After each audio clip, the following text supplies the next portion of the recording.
I never used to think about the barbed wire.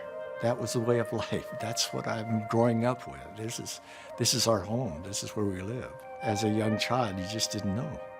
You accepted everything around you. But now as an adult, you look back on it and you see the injustice.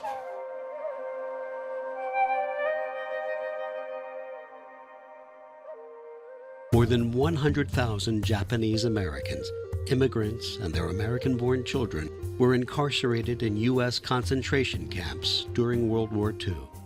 Following Japan's attack on Pearl Harbor, they were forced to leave their homes with only what they could wear and carry in a suitcase. They lived in barracks in desolate places, fenced in by barbed wire, watched by armed guards.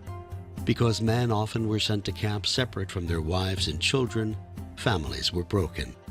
American Baptist Home Mission Society's home missionaries ministered in the midst of this injustice. They came alongside the Japanese at a time when they had no voice, and they were the voice for the community. Missionaries at Seattle's Japanese Baptist Church followed their congregation to internment camp at Camp Minidoka, Idaho, where the Reverend Amory Andrews, Miss Mary McCullough, and Miss Frances Rumsey led worship, taught Sunday school, and stood with their former congregants who would also become their friends. Reverend Andrews came to Twin Falls, that was close to Minidoka, and he lived in Twin Falls. And he tried to visit all of the Bainbridge people when he was in Twin Falls, but people there didn't like him because they found out that he was helping the Japanese people, so they were very mean to him. This man would come in and stand on the sidewalk in front of our house, and he would shout epithets at us, turncoat or traitor or Jap lover. And finally he bought the house that we rented, and he forced us to move. I still feel that Reverend Andrews, he sacrificed his life for us. That's why Reverend Andrews was Jesus for me. Well, it meant a lot to us.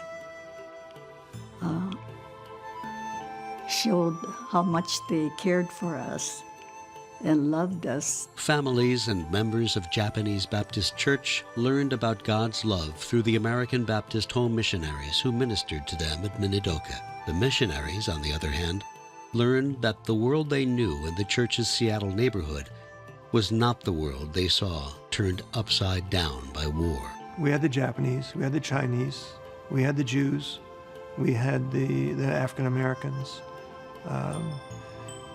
And so when I grew up, I thought, this is what the world is, how the world is. This is how we function. We are neighbors, we get along together. But then we had this injustice, gross injustice of incarcerating legal aliens as well as American citizens. And so that kind of opened my eyes to be more cognizant of injustice and to speak out. Today, the legacy of American Baptist Home Ministry's internment camp ministry inspires American Baptist Home Mission Societies to continue seeking justice for children in poverty, for prisoners re-entering society, for the disabled, and many more. With your generous support of the America for Christ offering, we will continue seeking justice for all in the days and decades to come. Please give generously.